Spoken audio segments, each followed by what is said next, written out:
Transformasi digital, Ibu Bapak sekalian, itu bukan tentang teknologi saja. Banyak institusi, banyak lembaga pendidikan itu menggelontorkan begitu banyak jutaan anggaran itu untuk mewujudkan yang namanya transformasi digital. Dibeli berbagai software, perangkat keras, segala macam, rekrut tenaga, IT, dan lain-lain hanya untuk label yang namanya transformasi digital. Namun ternyata beberapa inisiatif yang positif tadi dari lembaga pendidikan itu membuat hasilnya gagal, membuahkan hasil. Nah, mengapa kok kemudian lembaga itu gagal? Karena sebagian besar menempatkan teknologi, memposisikan teknologi digital itu hanya sebagai target yang ingin dicapai, yang mengutamakan sekedar implementasi teknologi sebagai target utama. Sebenarnya ada banyak tentu variabel yang begitu kompleks sebagai target yang harus dituntaskan oleh suatu lembaga sebelum menetapkan transformasi digital. Ada banyak aspek-aspek variabel yang interdependensi dari tata kelola sebuah lembaga, dalam hal ini sekolah, yang harus dituntaskan dalam sebuah sistem. Tidak hanya subsistem saja yang dibenahi, tetapi sistem menyeluruh untuk menetapkan yang namanya transformasi digital. Artinya begini, ketika kita berbicara transformasi digital, kita tidak hanya bicara tentang riset ujungnya, karena transformasi digital adalah proses. Transformasi digital itu adalah intervensi terhadap setiap proses. Kalau dalam lembaga pendidikan, setiap proses tata kelola lembaga pendidikan itu. Jadi bicaranya proses. Karena transformasi digital itu ibaratnya itu metamorfosis. Apa itu metamorfosis? Metamorfosis itu adalah proses berubahnya ulat menjadi kepompong, kemudian dari kepompong menjadi kupu-kupu yang indah. Proses berubah dari ulat yang menggelikan, kemudian masuk ke rumah. Biasanya warnanya putih itu, kemudian sekian waktu menjadi penampilan yang berbeda, yang indah, yang berbeda jauh dengan aslinya si ulat. Metamorfosis ini bisa juga dimaknai sebagai proses perubahan. Ya. Roh dari metamorfosis itu adalah perubahan total. Dalam arti inovasi digital. Saya sebut di sini yang mencolok dan relatif mendadak, baru di dalam struktur tubuh melalui pertumbuhan dan diferensiasi sel tersebut, selnya. Tubuh kita bisa maknai sebagai institusi pendidikan, sebagai lembaga sekolah.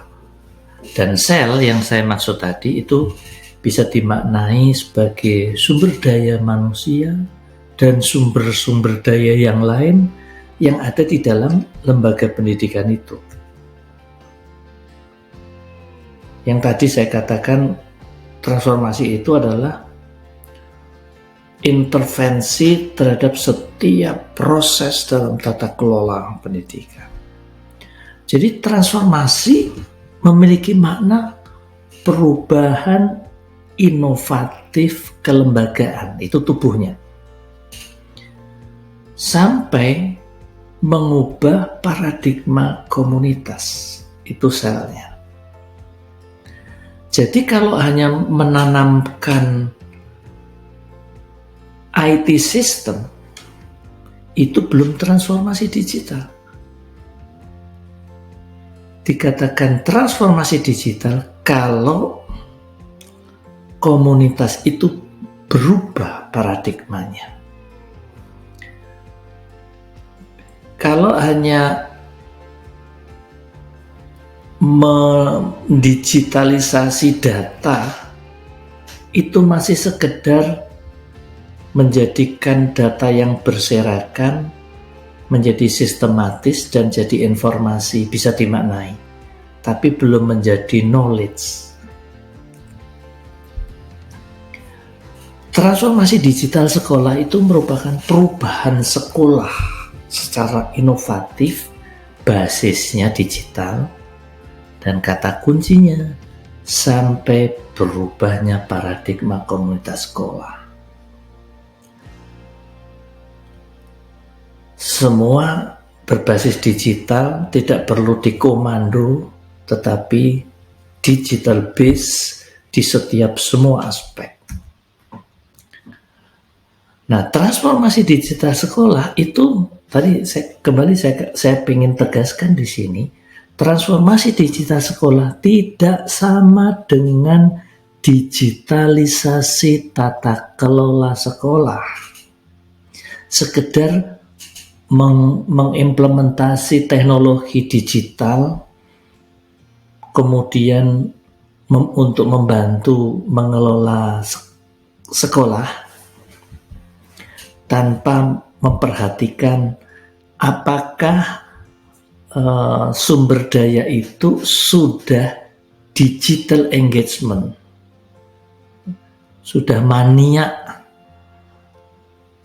melalui yang namanya candu digital.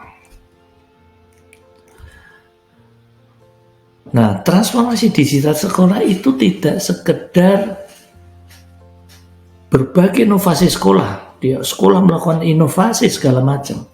Dengan cara apa? Dengan memaksimalkan teknologi digital yang sudah dibeli, sudah diinvestasikan untuk sekolah itu. Tidak sekedar itu.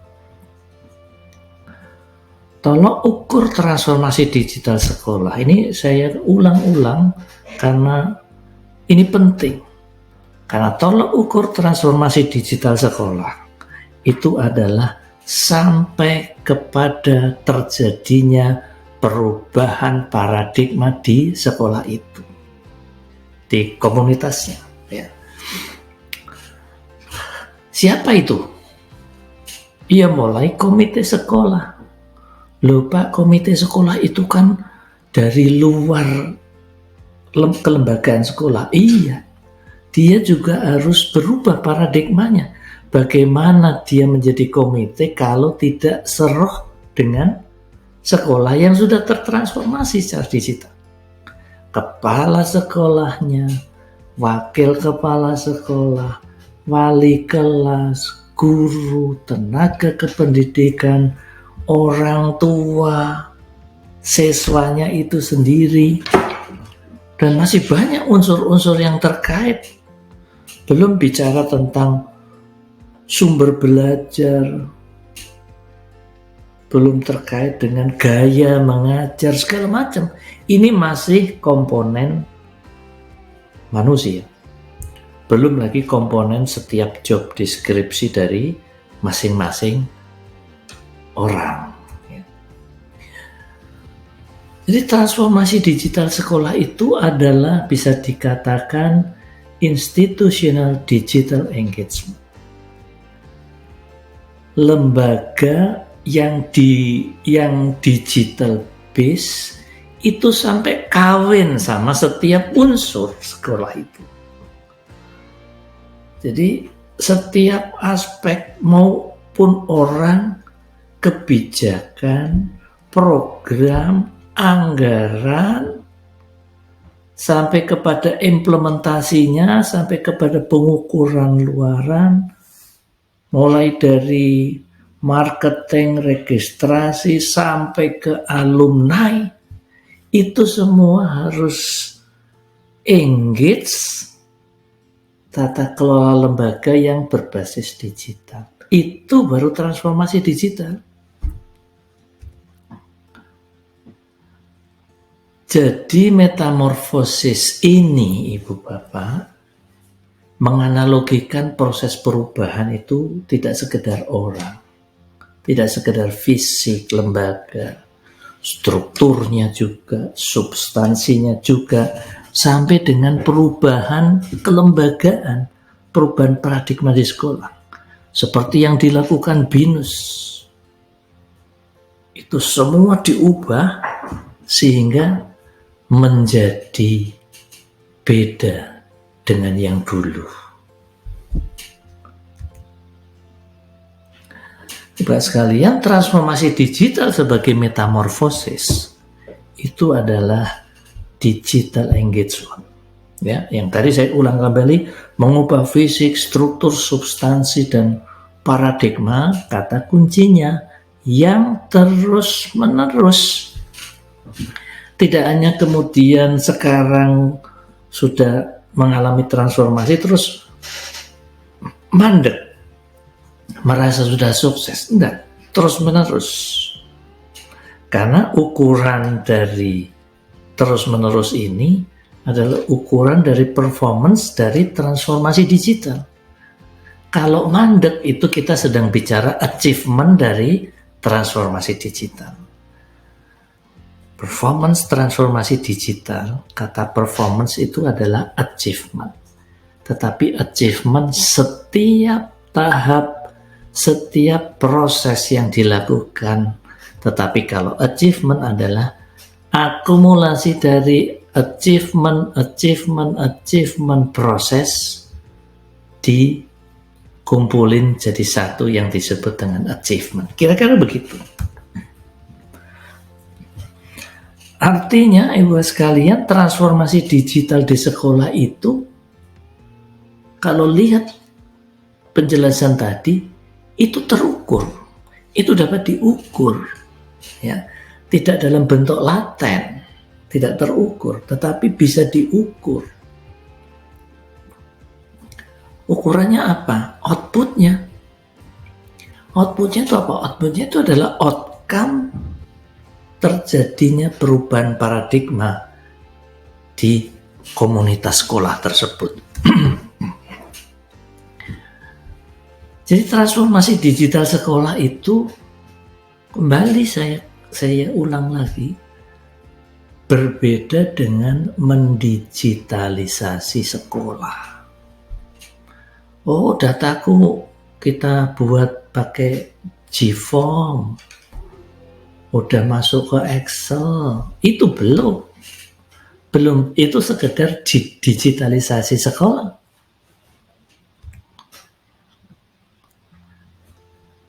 Digitalisasi itu sama-sama fokusnya itu di proses.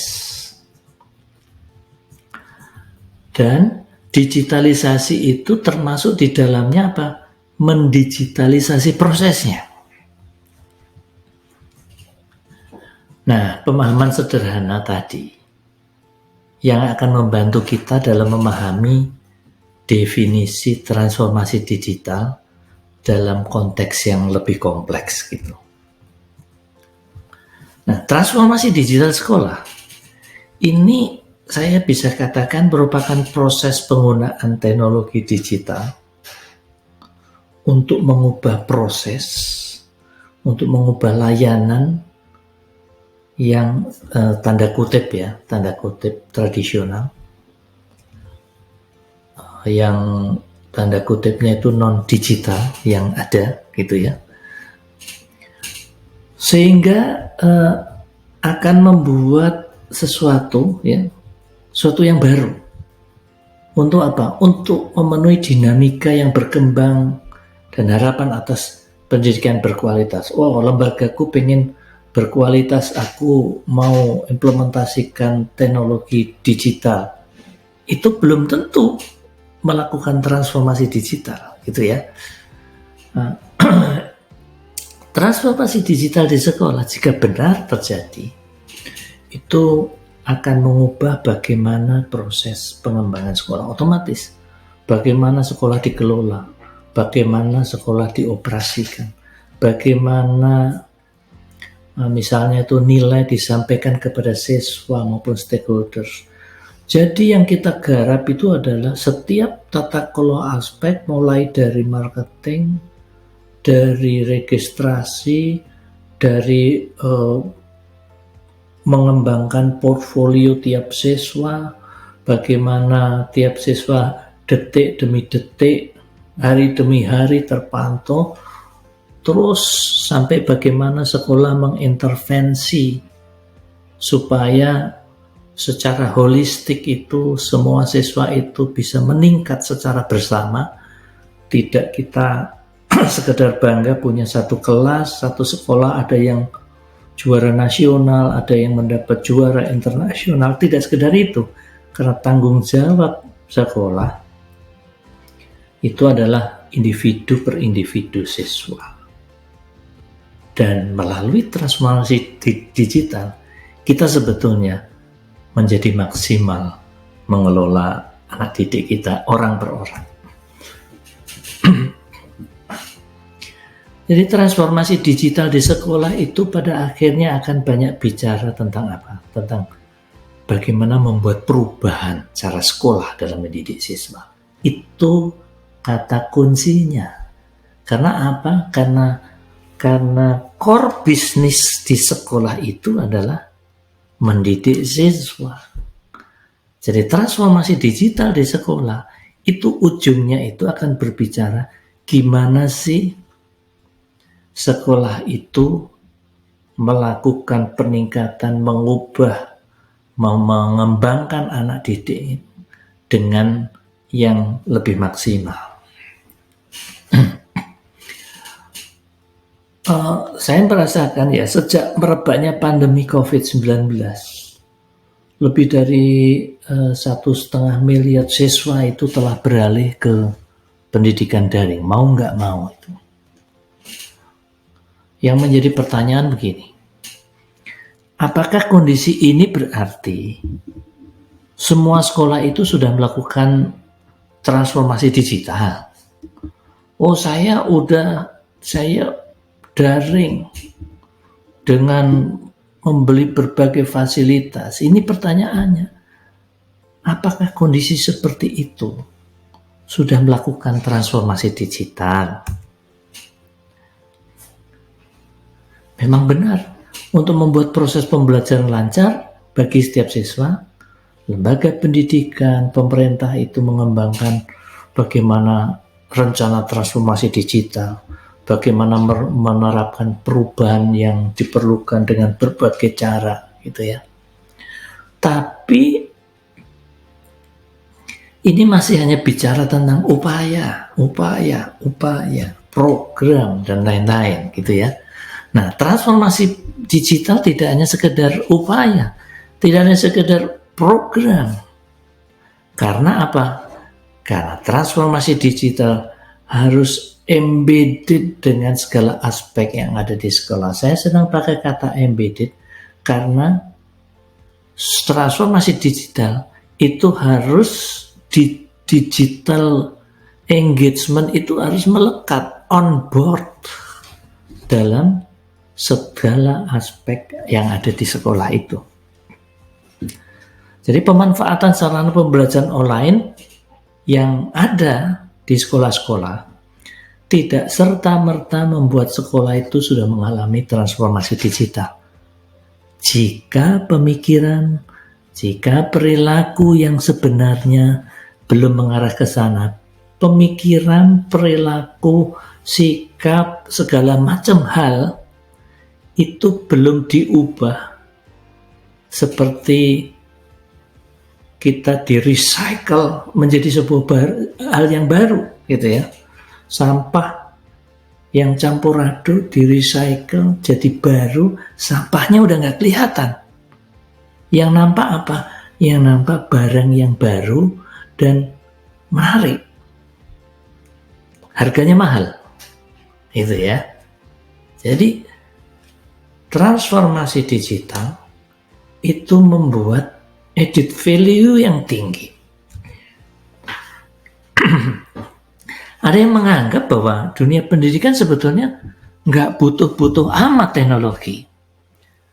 Karena dunia pendidikan itu perlu kehadiran fisik. Itu benar ya. Ada yang mengungkapkan bahwa perangkat lunak terpintar sekalipun tidak dapat sepenuhnya menggantikan guru manusia maksudnya. Manusia sebagai guru. Jadi teknologi digital tidak lebih dari alat pembelajaran tambahan. Ini berarti masih punya paradigma lama. Ini belum tertransformasi. Jadi ternyata ini fakta loh, ada yang seperti itu. Kalau kondisi seperti itu, Ibu Bapak, ternyata masih ada batas antara dunia pendidikan dan teknologi. Masih menganggap ini sebuah dikotomi. Transformasi digital, pendidikan, teknologi itu embedded on board di dalam pendidikan. Sementara transformasi digital bukan hanya perubahan teknologi ya, ini kita tekankan di sini, tapi juga budaya yang berubah. Karena apa? Karena bisnis harus gesit, sekolah harus gesit, sekolah sebagai lembaga sosial harus gesit, sekolah sebagai tanda kutip lembaga yang non-profit maupun tanda kutip profit itu juga harus gesit. Ketika dia mengadopsi teknologi, bahkan yang alat-alat baru dan lain-lain, itu semua harus mengubah budaya masing-masing. Transformasi digital di sektor pendidikan itu memiliki banyak kritik yang tentu membuat prihatin, terutama di Indonesia. Coba kita lihat disparitas demografi, disparitas sosial mungkin ya. Itu menjadi salah satu penyebabnya. Ya, antara Indonesia Timur, Tengah, Barat.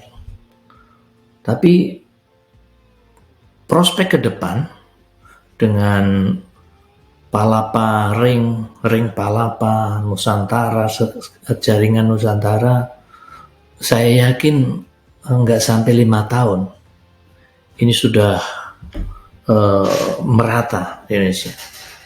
Karena saya pernah di Papua itu, di pedalaman pun internet sudah cakep banget gitu ya. Mungkin saat ini disparitas demografi dan sosial ini menjadi salah satu penyebab. Justru kalau kita tahu ini peluang, ya kenapa kita tidak mulai dari sekarang? BINUS tentu akan menjadi role model untuk kita semua yang namanya transformasi digital. Jadi tapi masih ada beberapa tembok lah yang menjadi pembatas ya. Ada pemisah. Mungkin temboknya tebal gitu ya. Sehingga membuat transformasi digital ini dianggap menjadi potensi gangguan di dalam kelas ya. Membuka kemungkinan akses yang tidak setara antara siswa itu karena disparitas tadi. Bisa jadi itu kurangnya pengawasan sumber digital ya, memberikan lebih banyak dampak negatif bagi siswa. Karena apa? Ya karena siswa itu melakukan transformasi digital dirinya sendiri. Sekolah tidak membangun sebuah peradaban baru Dengan adanya digital, yang salah bukan siswanya. Siswanya cari masing-masing, mentransformasi dirinya sendiri. Kesempatan inilah sebetulnya lembaga pendidikan yang namanya sekolah mau nggak mau harus bertanggung jawab untuk apa? Untuk mengubah paradigma sekolah itu. Kalau enggak, semua sumber belajar itu sudah tidak bisa didapatkan oleh siswa sendiri tanpa sekolah. Ya, ini menjadi penting untuk lembaga sekolah itu. Banyak orang berpendapat bahwa penggunaan teknologi, ya tablet atau apa ya tuh, tablet atau layar yang lain lah, itu bisa membuat ketagihan, merusak siswa. Ya kalau